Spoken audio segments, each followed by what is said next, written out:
નમસ્કાર ખેડૂત મિત્રો, ખેડૂત પ્રયાસ ચેનલમાં આપનું સ્વાગત છે। આજે તારીખ 26 સપ્ટેમ્બર 2024 સવારના મહત્વના હવામાન સમાચાર ચેનલમાં નવા આવો તો સબસ્ક્રાઇબ કરી લેજો। ગુજરાતમાં આજથી વરસાદનું જોર વધવાની શરૂઆત થઈ જશે અને રાજ્યના ઘણા વિસ્તારોમાં ફરીથી વરસાદી માહોલ શરૂ થાય તેવી શક્યતા દેખાઈ રહી છે। હવામાન વિભાગના જણાવ્યા પ્રમાણે બંગાળની ખાડીમાં જે સાયક્લોનિક સર્ક્યુલેશન હતું તે મજબૂત બનીને હવે લો પ્રેશર એરિયા બની ગયું છે અને તેની અસર ઘણા રાજ્યોમાં વર્તાઈ રહી છે।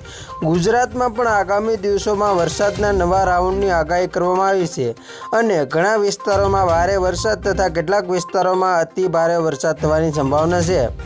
હાલ રાજ્યમાં બે પ્રકારની સ્થિતિ જોવા મળી રહી છે। એક તરફ ચોમાસું વિદાય લઈ રહ્યું છે અને બીજી તરફ વરસાદનો નવો રાઉન્ડ આવી રહ્યો છે તથા કેટલાક વિસ્તારોમાં વરસાદનું જોર ફરીથી વધી રહ્યું છે। હાલ જે વિસ્તારોમાં વરસાદી માહોલ છવાય છે ત્યાં ગાજવી સાથે વરસાદ પડશે અને પવનની ગતિમાં પણ થોડો વધારો જોવા મળે તેવી શક્યતા છે। ગુજરાતમાં આ ચોમાસાના મહિનાનો વરસાદનો છેલ્લો રાઉન્ડ છે, જે બાદ એવી શક્યતા છે કે રાજ્યમાં આ વર્ષનું ચોમાસું પૂરું થઈ જશે। ગુજરાતમાં આગામી 4 દિવસ સુધી હવામાન વિભાગે ભારેથી અતિભારે વરસાદની આગાહી કરી છે। આ સાથે મુંબઈમાં પણ આગામી દિવસોમાં ભારે વરસાદની શક્યતા દેખાઈ રહી છે। ગુજરાતમાં આજે વલસાડ, નવસારી, ડાંગ, તાપી, સુરત, નર્મદા, ભરૂચ, છોટાઉદેપુર અને વડોદરા જિલ્લાના ઘણા વિસ્તારોમાં વરસાદ થવાની શક્યતા છે, જ્યારે કેટલાક વિસ્તારોમાં ભારે વરસાદ થઈ શકે છે। અમદાવાદ, ખેડા, આણંદ, અરવલ્લી, મહીસાગર, પંચમહાલ અને દાહોદ જિલ્લામાં પણ વરસાદનું જોર વચ્ચે સૌરાષ્ટ્રના રાજકોટ, જૂનાગઢ, બોટાદ, ગીર સોમનાથ, અમરેલી અને ભાવનગર જિલ્લાના કેટલાક વિસ્તારોમાં છૂટો છવાયો વરસાદ થવાની શક્યતા છે।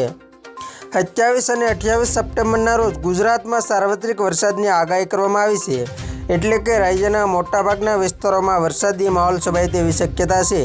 આ બંને દિવસોમાં વલસાડ, નવસારી, ડાંગ, તાપી, સુરત, નર્મદા, ભરૂચ, છોટાઉદેપુર, વડોદરા, અમદાવાદ, ખેડા, આણંદ જિલ્લાના વિસ્તારોમાં ભારે વરસાદની શક્યતા છે, જ્યારે સૌરાષ્ટ્રના રાજકોટ, જૂનાગઢ, બોટાદ, ગીર સોમનાથ, અમરેલી અને ભાવનગર જિલ્લાના કેટલાક વિસ્તારોમાં ભારેથી અતિભારે વરસાદની આગાહી કરવામાં આવી છે।